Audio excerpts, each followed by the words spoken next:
বিশ্ব রাজনীতির খোঁজ খবর যারা রাখেন তাদের সবার চোখ এখন ইরানের দিকে। সবাই জানতে চায় ইসমাইল হানিয়াকে হত্যার প্রতিশোধ ইরান কিভাবে নেবে। এই হত্যাকাণ্ডের জন্য ইসরায়েলকে দায়ী করেছে ইরান, যদিও হানিয়া হত্যাকাণ্ড প্রকাশ্যে নিয়ে এসেছে ইরানের ভঙ্গুর নিরাপত্তা ব্যবস্থা। ধারণা করা হচ্ছে এই ঘটনার পর ইরান এবং ইসরায়েলের মধ্যে দীর্ঘস্থায়ী সংঘাত আরও বাড়বে। ইরানের সদ্য নির্বাচিত প্রেসিডেন্ট মাসুদ পেজেশকিয়ান শপথ নিয়েই এমন পরিস্থিতির মুখে পড়লেন। ইরান ইসরায়েল বিরোধের কথা উঠলেই নিশ্চিতভাবে সামনে চলে আসে পারমাণবিক অস্ত্রের বিষয়। বর্তমানে উদ্ভূত পরিস্থিতিতে পারমাণবিক অস্ত্রের হুমকি বা কতখানি, চলুন জেনে নেই কাতার ভিত্তিক সংবাদ মাধ্যম আল জাজিরার বিশ্লেষণ। সঙ্গে আছি আমি রুকাইয়া জহির। যে বিস্ফোরণে হানিয়াকে হত্যা করা হয়েছিল, ইরানের বিশ্বাস তা ছিল তাদের নিজেদের সীমানার মধ্যে থেকেই উৎক্ষেপণ করা একটি ক্ষেপণাস্ত্র। এটি ছিল সার্বভৌমত্বের লঙ্ঘন, যা ক্ষুব্ধ করে তুলেছে তেহরানকে। এ প্রসঙ্গে নাম প্রকাশ না করার শর্তে আল জাজিরার সাথে কথা বলেছেন একজন জ্যেষ্ঠ ইরানি কর্মকর্তা। তার মতে, হানিয়ার হত্যার আগে পরমাণু অস্ত্রের বিষয়ে ইরানের সর্বোচ্চ নেতা আয়াতুল্লাহ আলী খামেনির ফতোয়া ইরানের কৌশলগত অগ্রাধিকারগুলোকেই তুলে ধরেছে কিনা তা নিয়ে ইতোমধ্যেই উচ্চ স্তরের বিতর্ক শুরু হয়েছে।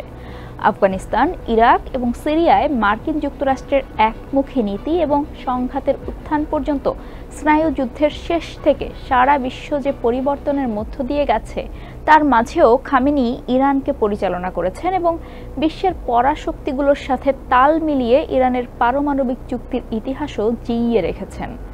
এখন 85 বছর বয়সী এই নেতার সামনে সবচেয়ে বড় চ্যালেঞ্জ হচ্ছে তাকে ইসলামী প্রজাতন্ত্রের ভবিষ্যৎ সুরক্ষিত করতে হবে। এটি এমন একটি জটিল সন্ধিক্ষণ যার জন্য যুদ্ধ এবং শান্তির মধ্যবর্তী স্থান গ্রে জোনে রয়েছে দেশটি। ইরান ঐতিহাসিকভাবেই তার প্রতিপক্ষদের চাপে রাখতে নানান কৌশল অব্যাহত রাখে, কিন্তু এখন এর মধ্যে কৌশলের চেয়েও বেশি কিছু প্রয়োজন। এখন ইরানের যে কোনো পদক্ষেপের প্রভাব মধ্যপ্রাচ্যের কৌশলগত ল্যান্ডস্কেপকে নতুন আকার দিতে পারে, কারণ এখন সমালোচকরা গাজায় একটি যুদ্ধবিরতি চুক্তিতে পৌঁছানোর জন্য জোর প্রচেষ্টা চালিয়ে যাচ্ছেন, যা সম্ভবত ইসরায়েলের নৃশংস যুদ্ধের অবসান ঘটাবে। যদিও ইরান ঠিক কী করবে তা এখনও স্পষ্ট করেনি। ইরান ইসরায়েলি শাসক গোষ্ঠীর উপর হামলা বন্ধ রাখছে কিনা এমন এক প্রশ্নের জবাবে জাতিসংঘের ইরানের স্থায়ী প্রতিনিধি আমির সাইদ ইরাভানি আল জাজিরাকে বলেছেন, ইরানের প্রতিক্রিয়ার বিষয়টি এমন সতর্কতার সাথে তৈরি করা হবে যাতে সবার তাক লেগে যায়। এই হত্যাকাণ্ড ইরানে তীব্র বিতর্কের সৃষ্টি করেছিল। কেউ আশঙ্কা করেছিলেন ইরান পাল্টা হামলা করলে ইসরায়েল প্রতিশোধমূলক হামলা করবে।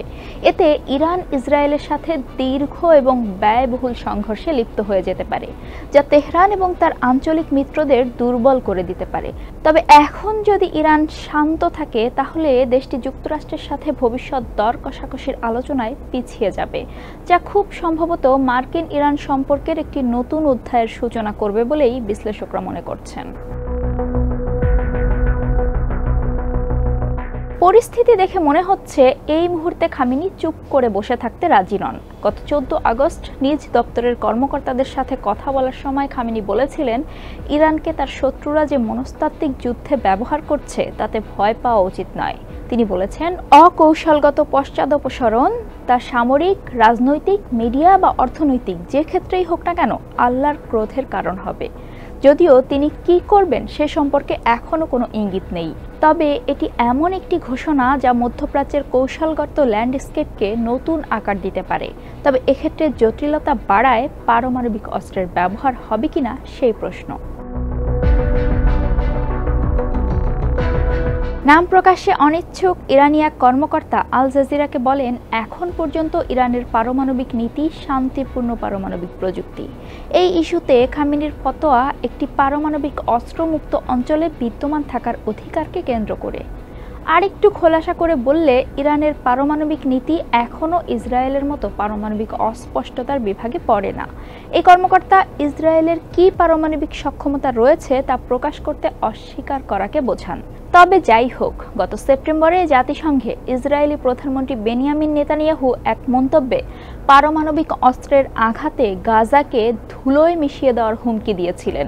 ওই কর্মকর্তার মতে, যা ইরানকে তার কৌশল পুনর্বিবেচনা করার জন্য প্ররোচিত করেছে।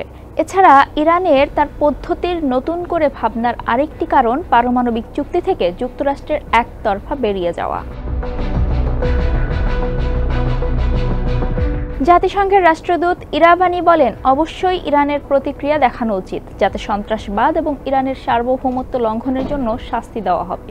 তবে গাজায় সম্ভাব্য যুদ্ধবিরতিকে প্রভাবিত করতে পারে এমন কোনো প্রতিকূল প্রভাব এড়াতে ইরানের প্রতিক্রিয়া সতর্কতার সাথে পরিচালিত করতে হবে। তিনি আরও বলেন, ইরানকে তার সার্বভৌমত্ব বজায় রাখতে হবে এবং তারা তার মতবাদ সংশোধনের বিষয়ে আলোচনা করছে। যদি ইসরায়েলের পারমাণবিক অস্ত্র অপসারণ না করা হয়, তবে এই অঞ্চলে পারমাণবিক অস্ত্র রাখার প্রতিযোগিতা হবে এবং ইরান তার কৌশলটি পুরোপুরি নতুন করে বিবেচনা করবে। তারা কি ভেবেছিল যে ইরান যদি তার পারমাণবিক মতবাদ পরিবর্তন করে তবে পারমাণবিক অস্ত্র তৈরির দিকে অগ্রসর হবে? বিশেষ করে ইসরায়েল এবং তার পশ্চিমা মিত্রদের ধারণা, দেশটির পারমাণবিক ওয়ারহেড তৈরিতে 1 মাসেরও কম সময় লাগবে। পরমাণু মতবাদের যে কোনো পরিবর্তনের অর্থ অবশ্যই পারমাণবিক অস্ত্রের দিকে অগ্রসর হওয়া বোঝায় না। এর অর্থ বর্তমান পারমাণবিক কৌশল পরিবর্তন করা এবং নিশ্চিত করা যে কোনো পরিবর্তন ইসরায়েলের বিরুদ্ধে পরিচালিত হবে।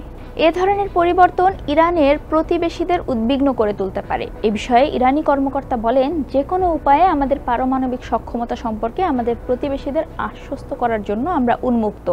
তবে আমাদের প্রতিবেশীরা তাদের অস্ত্র ক্রয় এবং তাদের ভূমিতে মার্কিন ঘাঁটির উপস্থিতির ফলে সৃষ্ট হুমকি সম্পর্কে আমাদের আশ্বস্ত করতে প্রস্তুত কিনা সেই প্রশ্ন থেকেই যায়।